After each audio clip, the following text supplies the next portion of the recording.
All Souls Unitarian Universalist Church, building community, inspiring growth, creating change.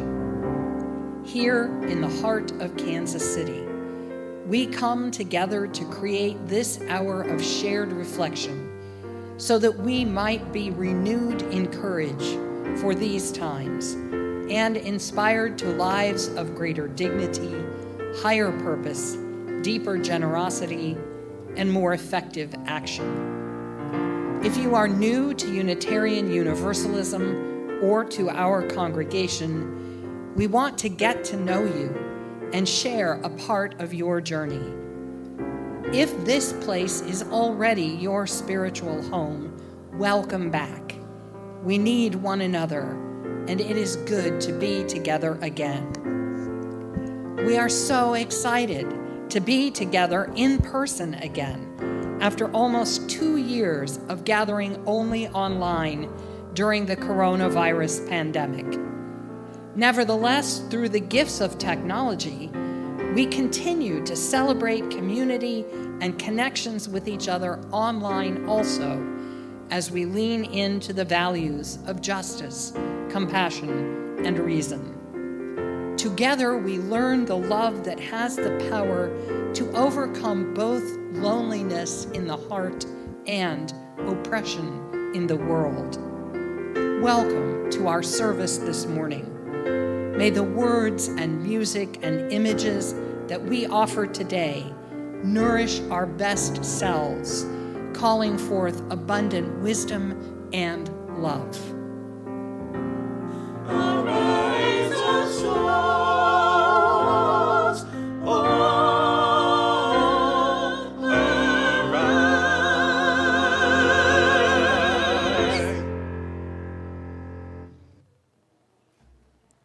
Morning. Love hearing that response. Hi, I'm Richard Thompson. I'm a member of All Souls, and it's my privilege to welcome you here today on this relatively nice summer morning. Welcome to those of you joining us online, and thank you for your participation.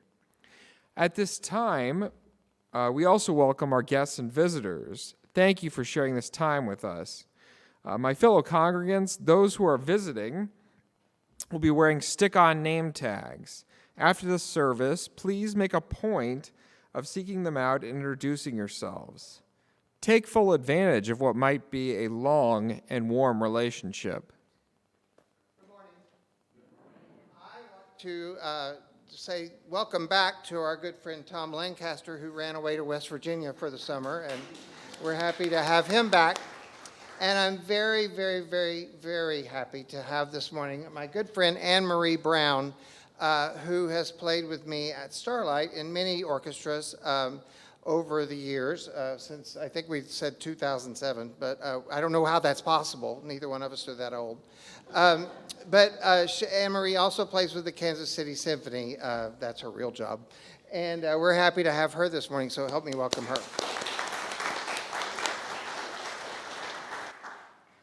Thanks, Anthony. Today we welcome to the pulpit Reverend Sarah Voss. Reverend Voss is a community minister at the First Unitarian Church of Omaha. She has also been a chaplain for both the police department and the Methodist Hospital in Omaha. Ordained all the way back in 1992, Reverend Voss came to the ministry after a career teaching math. She has spent years studying, teaching, writing, and even preaching about the relationship between religion, math, and science. With many books to her credit, her latest book, The Math Minister's Guide to Creative Spirituality, will be released soon. Interesting combination there. Reverend Voss is also a very accomplished poet. Her first full-length book of poetry, Poems from a Gravel Road, will be the subject of today's sermon. Following the service, copies of the book I just mentioned will be available for purchase in the library. Lobby, my apologies.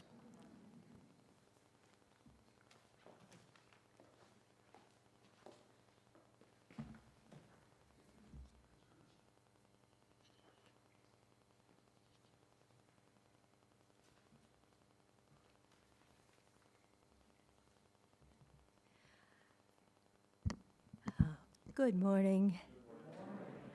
I'm going to share for our words of gathering a verse from May Sarton, who is a really good poet, as you know.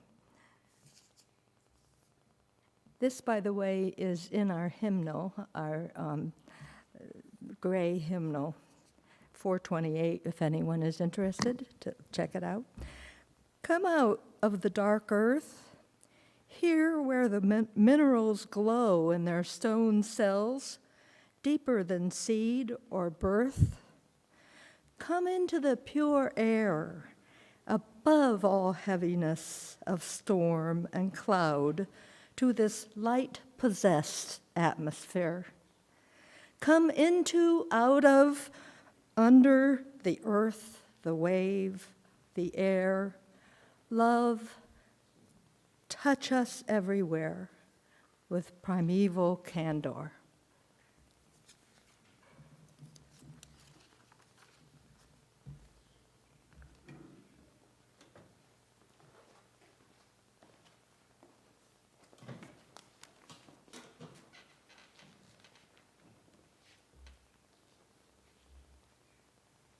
Hi, my name is Jenny, and I light this chalice for a free and responsible search for truth and meaning.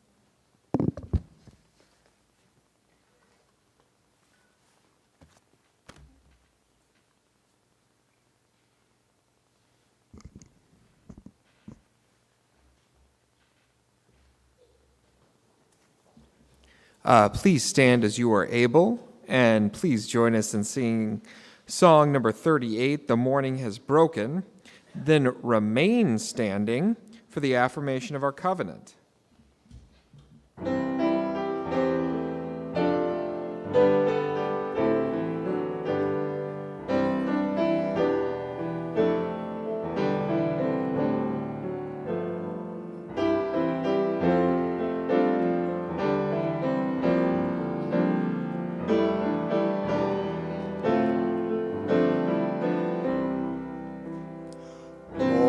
Has broken like the first morning.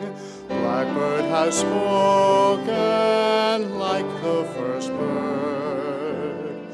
Praise for the singing, praise for the morning, praise for them springing fresh from the word.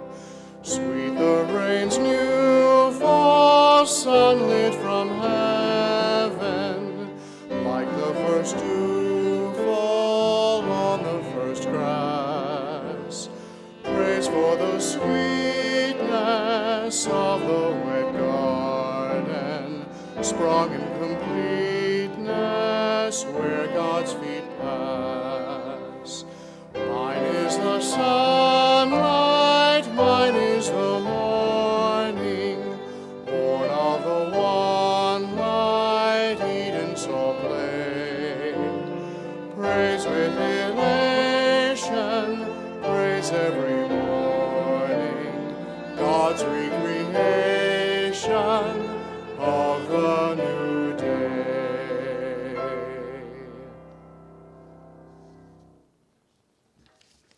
Please join me in speaking the words of our covenant. Goodwill is the spirit of this church, and service is its law. This is our great covenant, to dwell together in peace, to seek the truth in love, and to help one another.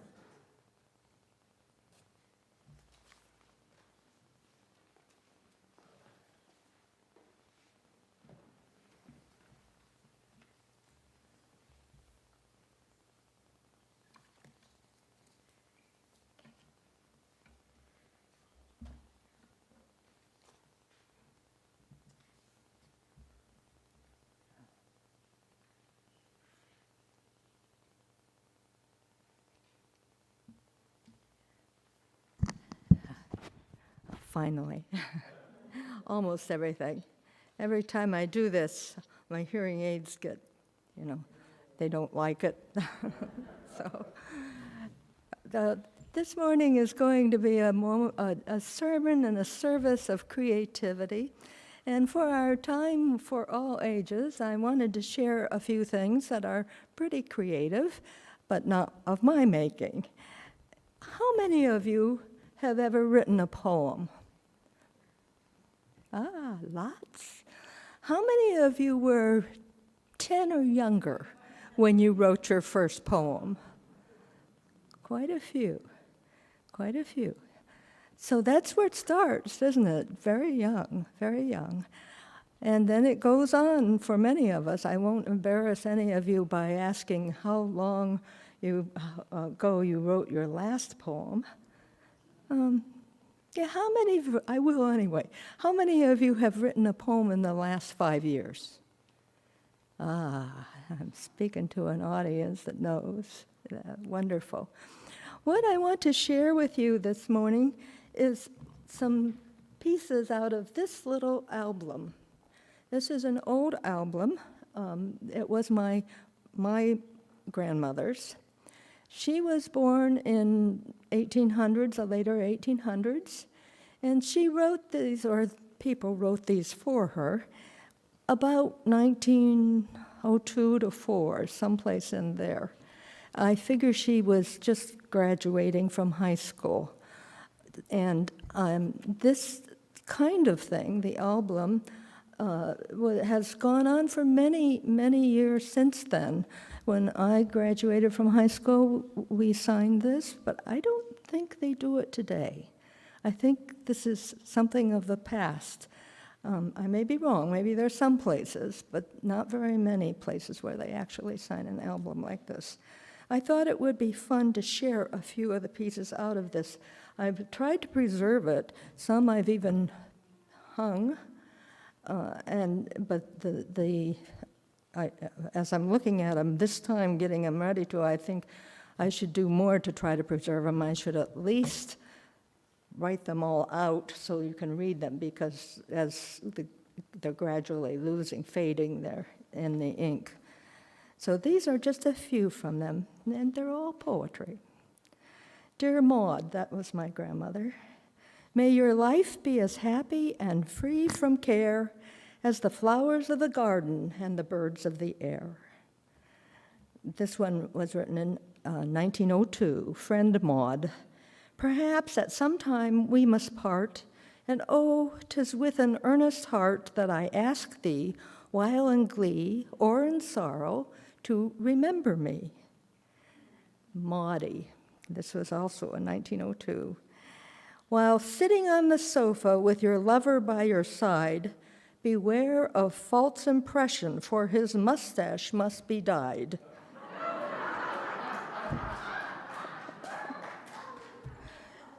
Okay, this one is also 1902. Dear Maud, the long are not the happiest hours, the large are not the sweetest flowers. Much words doth not much friendship tell, few words are best, and wish you well, your friend and schoolmate. And finally, from 1904, kind friend, when years and months have glided by and on this page you cast your eye, remember it was a friend sincere who left this kind of remembrance here, your true friend. So with those thoughts in mind, any youth I invite to go to your classes now, and remember to be creative starts at any time in your life. So.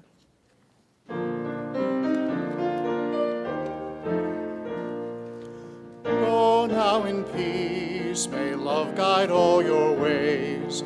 Beauty be the blessing of your nights and days. Truth on your lips and kindness in your deeds. Faith to follow where the human spirit leads.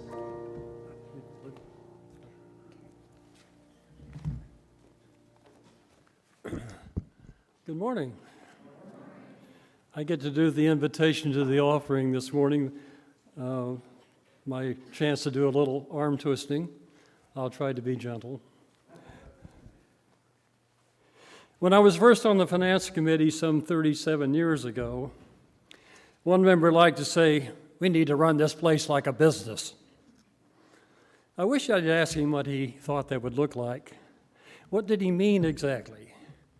Did he want us to charge admission? Charge for tuition for Sunday school? Charge an entrance fee to view our gardens? Issue stock and pay dividends? No, I doubt it. I think he meant how we manage our money.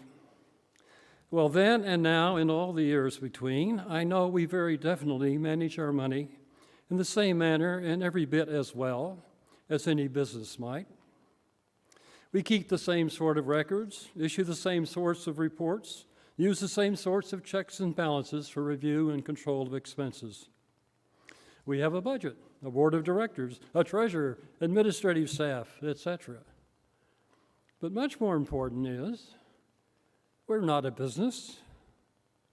We're a free, self-selected association, one where we join to meet our own and others' needs, to help us achieve our own ends, and one that we support as we are able, one where we can fairly expect each other to support as they are able. So no, we don't charge admission, nor tuition, nor for most other things, but we do rely upon the notion of from each according to their ability, to each according to their needs. We don't sell shares. We do ask for annual pledges so that we can be assured of paying the bills of having the staff and service and facilities we need. And yes, we always seem to need a little bit more, and so we rely on your generosity to give a bit more each Sunday morning. This, too, is always an important part of our budget, of our business plan.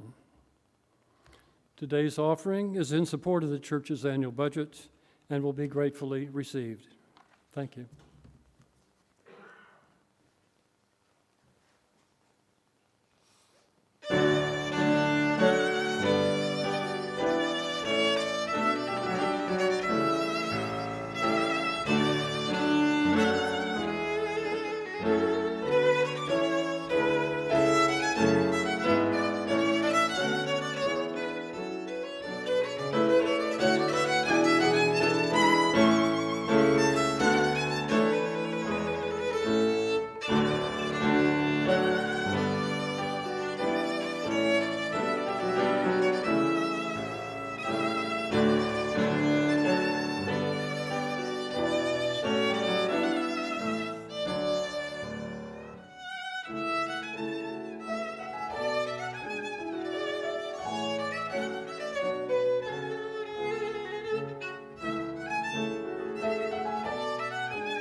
This wasn't that splendid.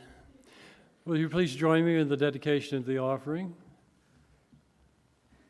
We dedicate our offerings and our actions to the mission at the heart of this congregation, to build a respectful and caring community, to inspire personal and spiritual growth, and to create change toward a just and compassionate society.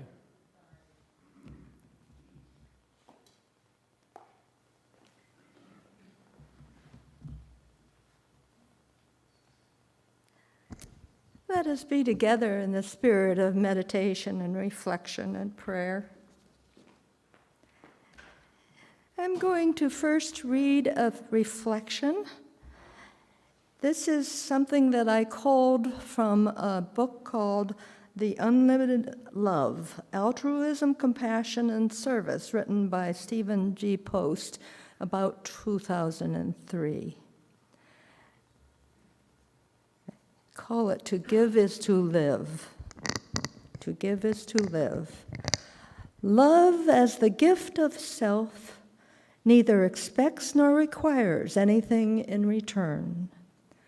The pelican, a medieval symbol of love, will pluck its chest vein if needed to feed its offspring. Love can take many forms. When family members and friends gather joyfully around a loved one who has a new success, love can take the form of celebration. When someone is suffering and needs support, love can take the form of active compassion. When someone needs to be reconciled with a community, with loved ones, or with a nation after making mistakes of significance, love can take the form of forgiveness. When someone falls ill and has needs that only others can meet, love can take the form of care. When solitude grows tiring, love can take the form of companionship. When the value of others is not affirmed, when hatreds and harmful actions abound, love can take the form of correction. The self that is unloving is untransformed. Giving ourselves an unselfish love is transformative. This is the universal law of renewal. Let us be together in silence.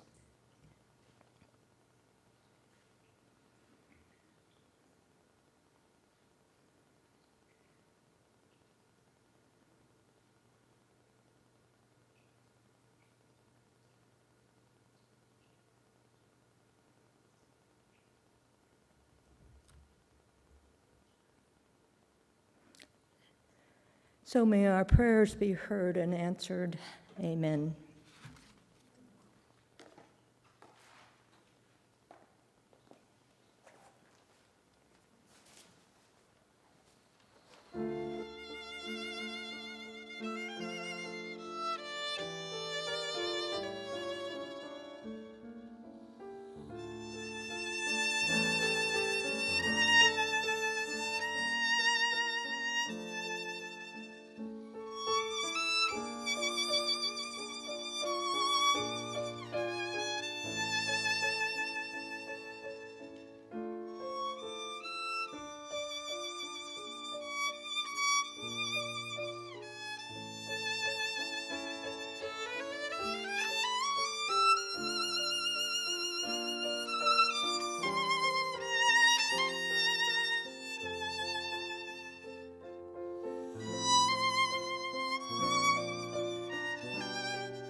When Reverend Kendall Gibbons asked me late last spring, I think it was, if I'd come and share some of my poetry from my new, or it was just out, it wasn't out at that time, from my new book, I thought it was maybe a little self-serving for me to come and do a poetry reading for a sermon. And so I thought maybe I should decline her nice offer. But I quickly came to my senses and said I'd be delighted, and I am. I'm very delighted to be here to share with you the work of my just-off-the-press book, Poems from the Gravel Road. This book came about thanks to my oldest daughter, Sana, who sometime during the second year of the pandemic said to me something like, "Mom, why don't you put together a collection of your family poems, and I will help you with it."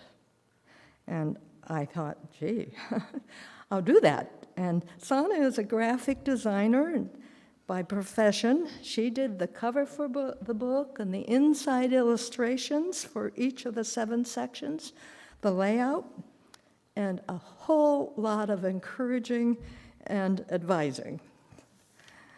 So fast forward a couple of years, and here I am this morning with what I call the Gravel Road Sermon. It consists of 10 poems from the book and a small bit of commentary. There's an underlying undergirding of church and faith in the 10 poems that I have included in today's sermon. The 6th poem to be read this morning by Marley Murphy is, in fact, a sermon all in itself, and some of you may consider it to be just about the length all sermons should be. So, on the sheet that you've received, or at least I hope you've received it, along with your order of service, there's a list of the poems that you'll hear today. On the left-hand side, the titles are in the first column, and in the second column, mixed up but not in order, I think you'll find a list of lines or part lines from the same 10 poems. I hope that you'll match them up, maybe take a pen or a pencil and draw the name to the place where you heard it. My younger daughter, Melinda, tried hard to discourage me from this course of action. "It'll feel like a quiz, Mom." She said, "Don't do it." "Nah," I said, "it'll be fun." So afterwards, after this, if you care to, please tell me if you did it and tell me if it was fun or if it felt like a quiz, or maybe, quite possibly, it'll be both.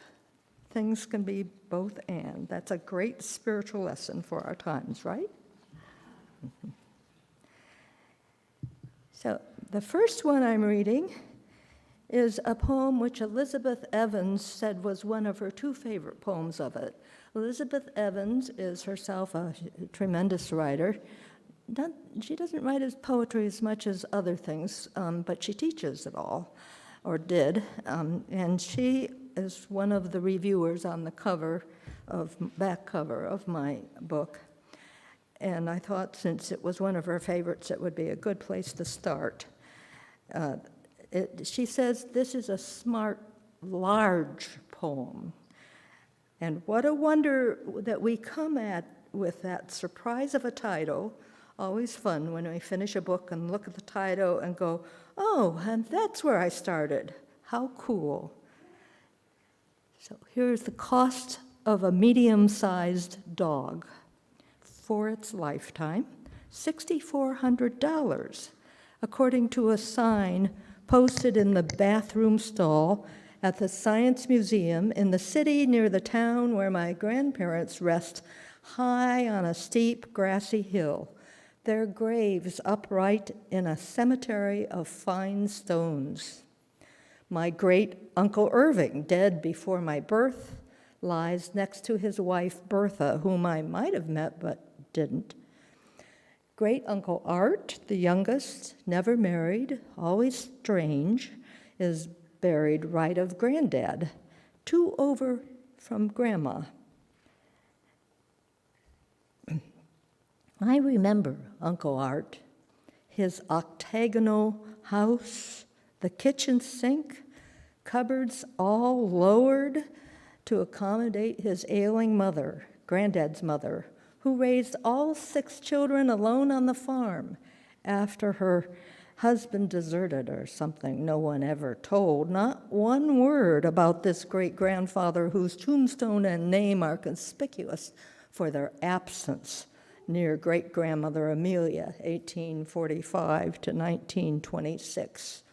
All facts I didn't know yesterday, like the cost of my tears as I stood before the family plot, seeing, once again, Grandma, Granddad, Uncle Art, who left it all to his church, and our whole family at the dining room table by the yellow kitchen in the house Granddad built years ago, long before that red brick insurance agency rose in its place.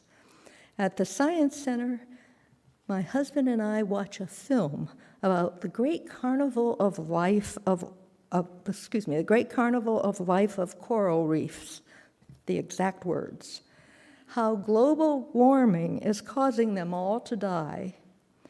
A second film about bugs ends when the praying mantis eats a butterfly. On another sign, I learn how a dying person loses sight, taste, smell, touch, hearing in that order, and how an ordinary pencil contains enough lead to draw a line 35 miles long or to write 50,000 words.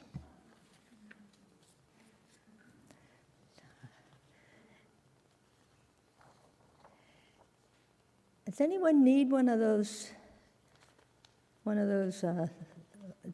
copies of the list? Anyone at all? Okay. Well, the next poem takes us back in time to my childhood. I remember when folks back then wore their Sunday best to church. Dresses, hats, long gloves for the women, suits and tie, carefully polished shoes, and brushed top hat for the men. Sunday school for the children. It was always pre-church, so kids always had to sit with their families throughout the long service. And so here is how I recall church when I was a child. Patience. Every Sunday morning meant Cousin Sherry's hand-me-down dresses, and Austenburg Church, the only one, and our services that stretched my imagination. I made games, trying to keep up with the responsive reading, learning words to all 4 verses, pretending church was done and we'd stopped at the town bar for the Cleveland Plain Dealer, and I was already sprawled out on the dining room rug, studying comics, smelling the only meal Mother cooked on Sundays, aware that later there'd be Roy Rogers, popcorn. Yet I was ever certain that after the big hand reached 12, there'd be the hopping outside, post to post to post. Grown-ups always talking, and only rain or bailing could alter the pattern every Sunday morning meant. By the time I was in my 30s, I'd left the church of my youth completely, disenchanted with the hypocrisy of church life, or so I thought. Then things kind of fell apart in my family, our family, and I spent some hard time just trying to stay sane. I think a lot of us go through some kind of period like that, at least once in our lives. Times when everything changes, and here's a poem that captures some of the spiritual part of that experience, at least for me. The Church, the Stone, and the Grass Widow. Recently, I've tried a Congregational, a Presbyterian, one fundamentalist, a few high masses. Twice, a priest presented me a thin white wafer and a sip of red juice. I surprised myself by crying. My latest church is small and struggling, but the minister, newly ordained, newly divorced, newly installed, is friendly, and the congregation needs members, maybe even me.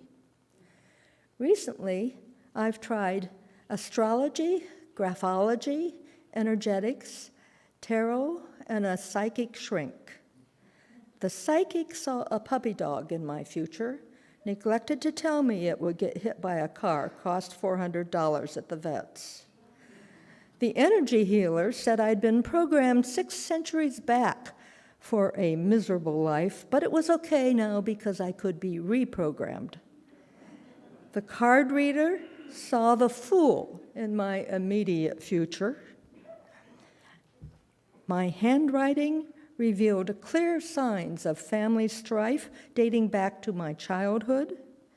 The astrologer said he was a romantic at heart, but even he could offer no hope, absolutely not one chance for my marriage to work. It was all right there in my chart. Recently, I've tried a new job, lover, furniture arrangement after my husband moved out, 3 new shrinks, and a hairdo. The hairdo and the lover helped most. The hairdo because it...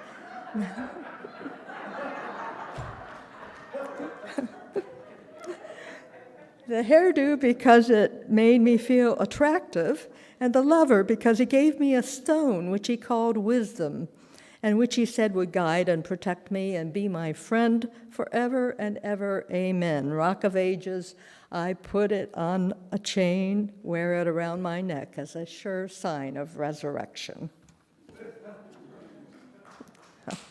Thank you.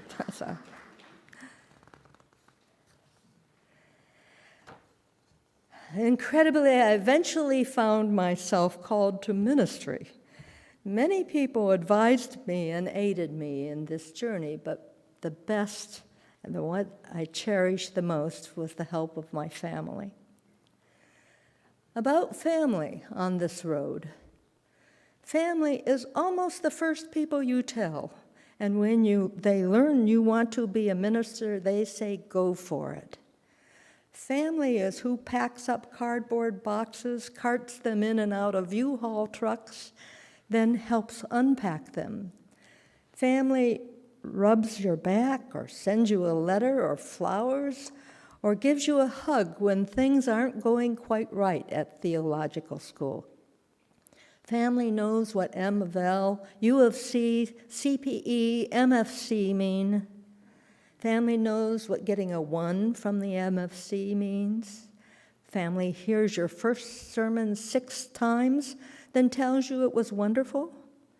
Family attends conferences it has only moderate interest in, doesn't complain when you have to go to yet one more church meeting. Family tells you it really likes eating fast food 5 nights in a row. Family sees you with your hair messy and your face unmasked and knows when you just absolutely must get some sleep. Family spends vacation time resetting the 1-inch margins on your doctoral thesis to 1 1/4 inches and never once says you should have found this out sooner. Family writes, "Good luck, Mom," on handcrafted paper when you leave for your oral exam, and family plays the piano at your ordination, does the graphics for the order of service, lights the chalice especially for you, says it doesn't mind sleeping on the couch when the key to the guest room disappears.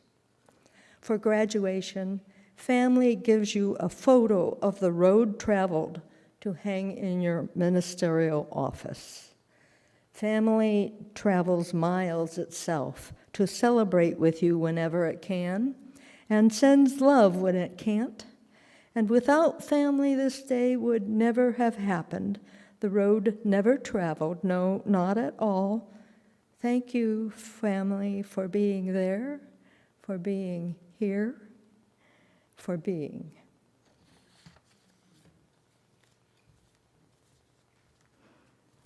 My next poem was inspired by Spirit of Life in Singing the Living Tradition.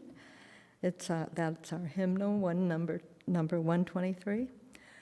My oldest daughter was married in the Catholic Church, and the priest was quite clearly not impressed that her mother was a UU minister.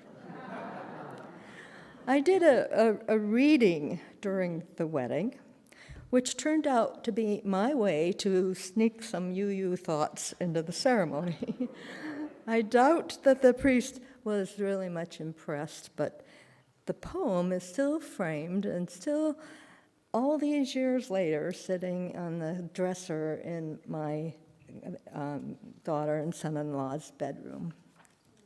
So here's the poem. Blessings from the bride's mother. 3 may your blessings be. First, roots to hold you close, to love and nourish you, to anchor you on dangerous cliffs, to center you through pain and disappointment, to support your every effort, to remind you who you are. Second, wings to set you free, to guide your future path, to soar with joy, to discover the tulips hidden in the sky, to help you search for truth, to show you who you can become. Roots, wings, roots and wings together. And third, faith to accept such contradictions. Faith, for then your individual lives will each radiate hope, and your wedded life will be rich with mystery and peace.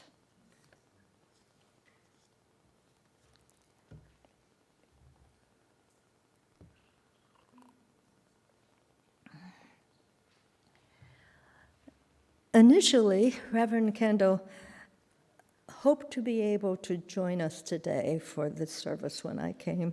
And so I planned on asking her to read the next poem for me. After all, this is really her pulpit right now, at least for right now. And as we all know, she's had some nasty health problems recently. And so Marley Murphy, I believe, whom I haven't yet met. Marley? Oh. Okay, great. Well, read it instead, in her stead. Think of it as a sermon within a sermon.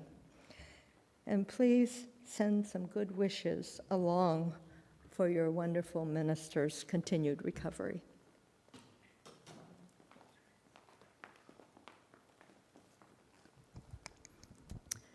I am a very poor substitute for our beloved Kendall, but I'll do my best.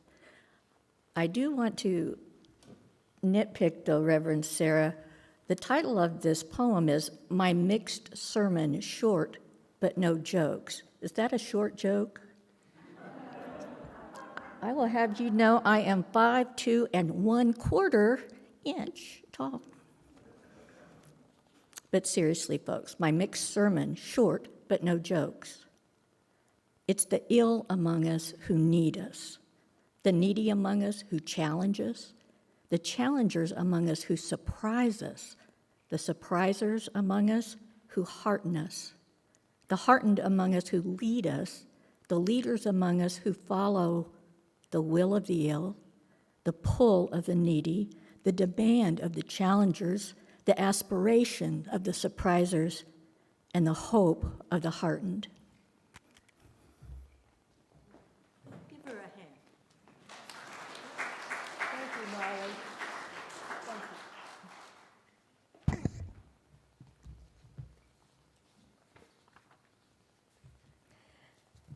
As I've grown older, I believe I have gained enough wisdom to be a source of help and sometimes even spiritual insight for others, at least from time to time. I had a good model in my own mother, who spent the last 3 years of her life living in a assisted living facility in Omaha. And here's a poem from that really special time I shared with her. Smiling over her hot fudge sundae, Mother announces this is likely her very last dish of ice cream.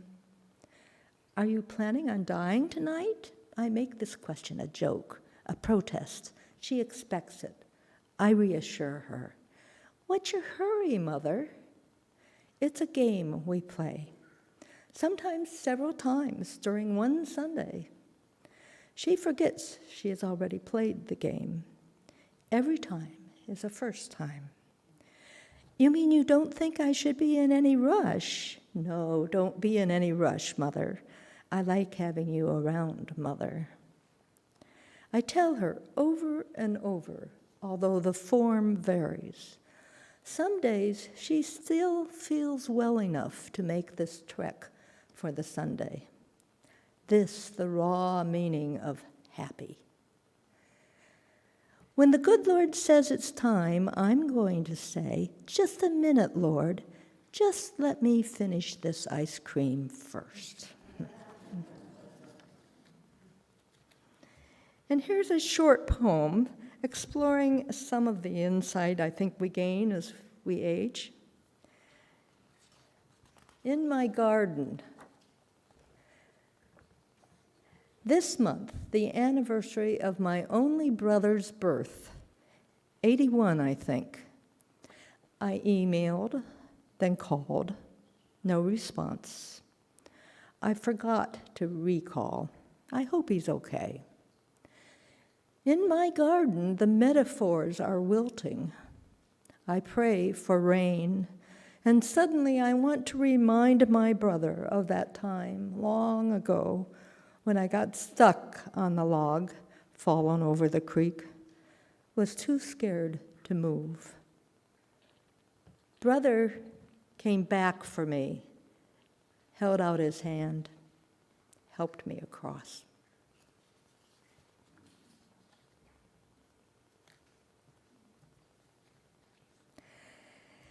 The first part of my book, Poems from the Gravel Road, centers on grandmothering. And this is a poem that I cherish about the time I spent with my oldest biological grandchild. After seeing pricey works of art in the local gallery, my 9-year-old granddaughter and I make our own. Bloom emerges from a round cardboard tube meant for mailing rolled papers. We coil ropes, wires, and yarn around it, then cover the upper third with rags torn from the flowered fabric found in a sewing drawer. An antique oriental mirror fits the lid perfectly, reflects a circular perversion of an ancient Chinese curse. May your life bloom in interesting ways. Half done, a similar effort begins months later after she leaves. I spray a junked umbrella stand black, wrap it to the middle with rope recycled from a previous existence as the edge of a border high on my library wall. Such patience it took to braid 160 linear feet of yellow, red, purple, brown yarn. Then, when repainting the walls, I yanked it off. How it lay for days, coiled like a noose waiting. I'd have tossed it away, but I've learned to favor creation over waste, to always opt for second life. And my last poem for today, the one which I wrote rather recently. This poem found its way into a recent issue of the Elderberries. Anyone here know what the Elderberries is? It's the newsletter for our your MAPA. Anyone know what your MAPA is? It's an acronym for UURMAPA, Unitarian Universalist Retired Ministers and Partners Association. So this was in a fairly recent, just this year, issue of the Elderberries, which is their newsletter. Hard decisions. I should mention before this that this one was maybe my only poem included in this that was requested specifically that I write a poem on this subject for this book by my youngest daughter. Hard decisions. The next grandbabies I hold in my arms will be my great-grandbabies, not you, dear grandchild, who never knew earth's charms. Today, my youngest, my bonus baby, the one who did not move out of state, who always claimed you as a maybe, reads my short history of grandmothering, then requests I add my ode to you, unborn progeny, a desire that left me softly sad and wondering how to tell how the only thing I wanted more than I wanted you was how to help your awesome mother stay full and undaunted. Thank you.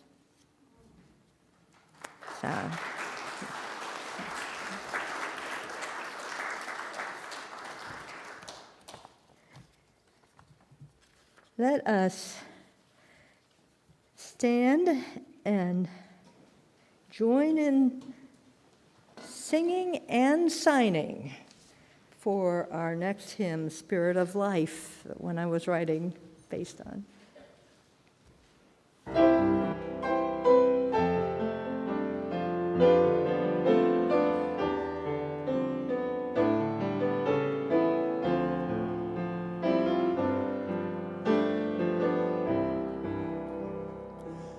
Spirit of life, come unto me. Sing in my heart all the stirrings of compassion. Blow in the wind, rise in the sea, move in the hand, giving life the shape of justice. Roots hold me close, wings set me free. Spirit of life, come to me, come to me.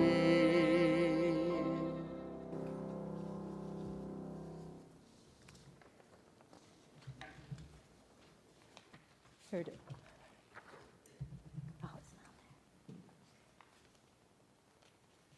there. Sorry. Closing our words with hymns, with the lyrics to another hymn that we all will remember. As we leave this friendly place, love give light to every face. May the kindness which we learn light our hearts till we return.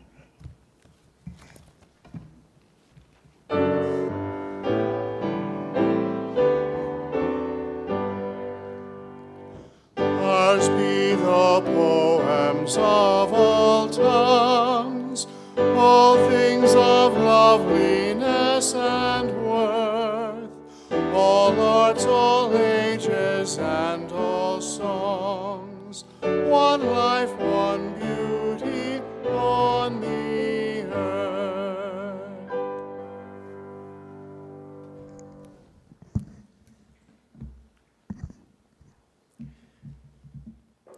We extinguish this flame,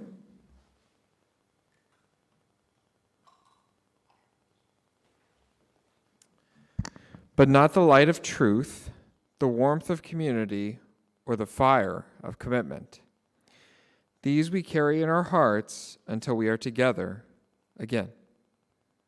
Thank you.